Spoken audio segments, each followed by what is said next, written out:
प्रेम से बोलिए श्री भागवत भगवान की जय। कृष्ण कन्हैया लाल की जय। जय जय श्री राधे श्याम, जय जय श्री सीताराम। गर राधा नाम ना हो तो रस राज बेचारे रो तो। गर राधा नाम ना हो तो रस राज बेचारे रो तो। ना लेते कृष्ण अवतार, जपे जा राधे राधे। राधे सब वेदों को सार, जपे जा राधे राधे। प्रेम से बोलिए श्री राधे रानी की जय। प्रिय भक्तों, आप सभी का स्वागत है हमारे YouTube चैनल में। आप सभी का जीवन खुशियों से भरा रहे, आनंदमय हो, मंगलमय हो। इन्हीं शुभकामनाओं के साथ मैं कथा में आगे बढ़ूंगी। जैसा कि सबसे पहले आपने सुना कि गर राधा नाम न हो तो रसराज बेचारे रो तो। रसराज बेचारे रो तो।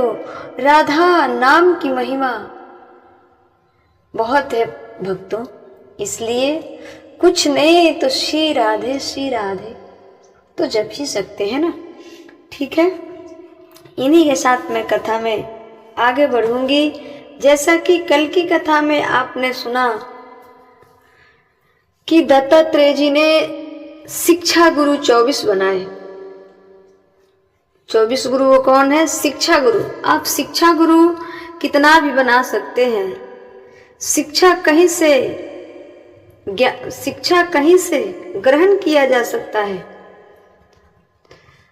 शिक्षा गुरु 24 बनाए दत्तात्रेय जी ने। 24 गुरु कौन थे? पृथ्वी, आयु, आकाश, चंद्रमा, अजगर, सिंधु, पतंगे, मधु इत्यादि 24 गुरु दत्तात्रेय जी ने बनाए हैं। पृथ्वी मतलब सब लोग हमको शिक्षा दे रहे हैं, पर हम लेने लायक बने तब तो, ले सके तब तो। शिक्षा हमें तो भरपूर मात्रा में हर जगह से मिल रहा है, पर हम ग्रहण करेंगे तब तो दत्तात्रेय जी ने 24 गुरु बनाए। दत्तात्रेय जी ने ये सभी शिक्षा गुरु बनाए हैं 24 गुरु। ये नहीं कि दीक्षा गुरु एक ही होते हैं। 24 गुरु बनाकर दत्तात्रेय जी ने बहुत कुछ सीखा। इसके बाद भगवान अपने यदुवंशी पर कृपा किए। भगवान अपने यदुवंशी पर कृपा किए। भगवान के वंशज तो बहुत थे और भगवान जानते थे कि हम चले जाएंगे तो ये धरती पर बोझ हो जाएंगे, ये अत्याचार करेंगे। इसलिए भगवान के वंशज शिकार खेलने गए। कोई ब्राह्मण, कोई संत ने श्राप दे दिया कि तुम सब नष्ट हो जाओगे। भगवान के नाती पोते परपोते सब दौड़ते हुए आए कि हमारे वंश में तो खूब हमारे भगवान हैं, और आए और कहे कि माधव, आप तो सबको बचाते हैं, सबके रक्षक हैं। परीक्षित जी गर्भ में थे, अस्थामा ने ब्रह्मास्त्र चला दिया, तो आप तो उनका रक्षा गर्भ में जाकर किए, तो हम सब तो आपके वंशज हैं। भगवान श्री कृष्ण पुत्र ये तो बताओ कि हुआ क्या है। तो एक ब्राह्मण ने हमें श्राप दे दिया है। भगवान श्री कृष्ण कहे कि उस श्राप से मुक्ति का एक ही उपाय है। तो क्या? महादेव की पूजा। तो भगवान कहाँ बसे थे? द्वारिका में। तो ब्रह्मा की बनाई हुई सृष्टि में श्राप स्पर्श कर सकता है, श्राप लग सकता है, लेकिन द्वारिका जो बनी थी वो ब्रह्मा की बनाई हुई सृष्टि नहीं है। वो द्वारिका ब्रह्मा की बनाई हुई सृष्टि नहीं थी। वहां किसी का श्राप लग नहीं सकता है, चाहे कोई कुछ भी कर ले, क्योंकि वो विश्वकर्मा के द्वारा बनाया गया सृष्टि था।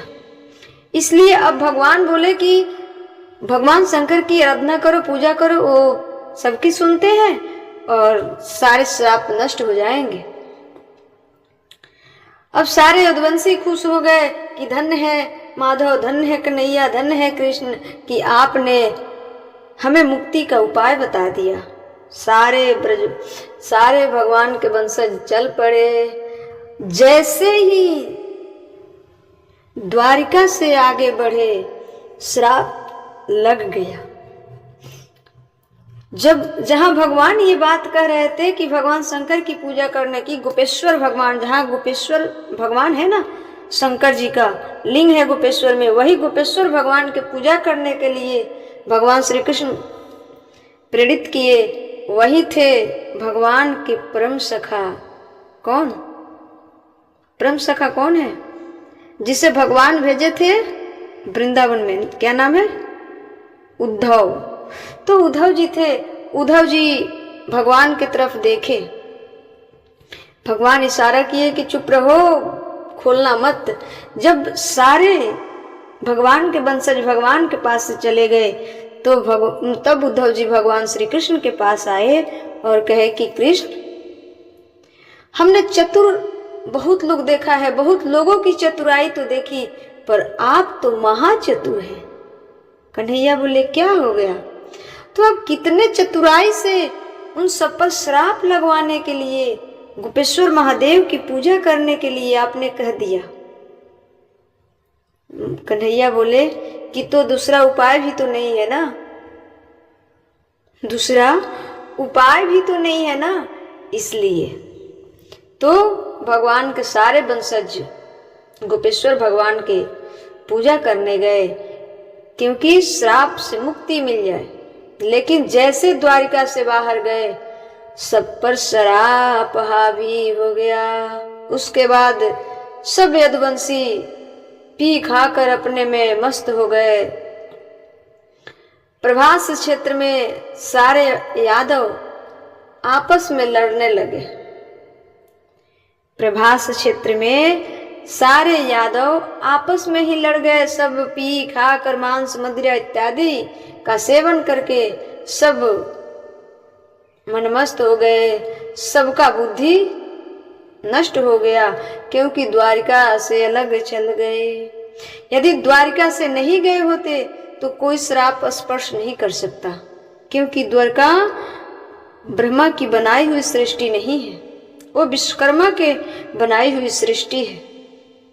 इसलिए तो सब आपस में यादव लड़के मर गए, सारे यादव लड़ गए और भगवान की लीला पूरी हुई। श्री अनिरुद्ध का बेटा ब्रज बचा, और आज जितने भी यादवगढ़ हैं, आज जितने भी यादवगढ़ हैं, सब उन्हीं के संतान हैं।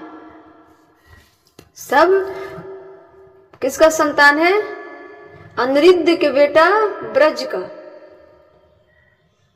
तत्पश्चात भगवान की लीला पूरी हुई। 125 वर्ष की अपने लीला पूरा किए।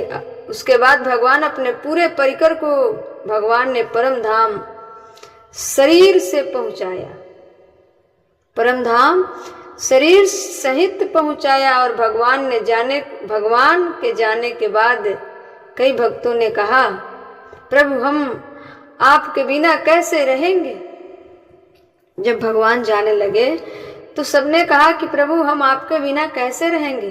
लेकिन एक बात यहाँ और कथा आती है कि जो बलि था रामायण वाला, त्रेता युग का जो बलि था वही शिकारी बना था, क्योंकि भगवान श्री कृष्ण बलि को बाण मारे थे ना। माना कि उसने अत्याचार किया, भगवान राम ने उससे बाण मारा, परंतु राम से बलि को कोई बैर नहीं था, बाण मारे थे। अब भगवान जब जाने को है जा रहे हैं, तब कई भक्तों ने कहा कि प्रभु हम आपके बिना कैसे रहेंगे। तो भगवान ने कहा कि मैं कहीं जा नहीं रहा हूं, मैं कहीं जा नहीं रहा, भागवत जी में समा रहा हूं, भागवत जी में समा रहा हूं। जहां जहां ये भागवत होगी वहां वहां प्रकट होकर अपने भक्तों का दुख दूर करता रहूंगा, अपने भक्तों का दुख दूर करता रहूंगा। जो जो व्यक्ति प्रेम से भागवत सुनेंगे उनका कल्याण होगा। तब तक उस शिकारी ने भगवान के पैरों में बाण मार दिया। इसलिए भागवत प्रत्यक्ष भगवान का स्वरूप है। भागवत जी प्रत्यक्ष भगवान का स्वरूप है। हमने पहले दिन के कथा में बहुत विस्तार किया है। प्रत्यक्ष एवं ही कृष्णा, भागवत स्वयं भगवान का स्वरूप है। भगवान के पांव में बहेलियों ने बाण मारा, भगवान उनका उद्धार किया। जो कि पहले अपने परिकर को भगवान परम धाम भेज चुके थे।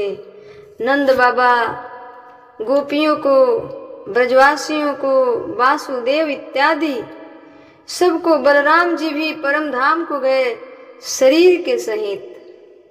और भगवान अपने दिव्य शरीर के द्वारा, भगवान अपने दिव्य शरीर के द्वारा स्वर्ग, दिव्य शरीर के द्वारा सब किसी को परम धाम को भेजे।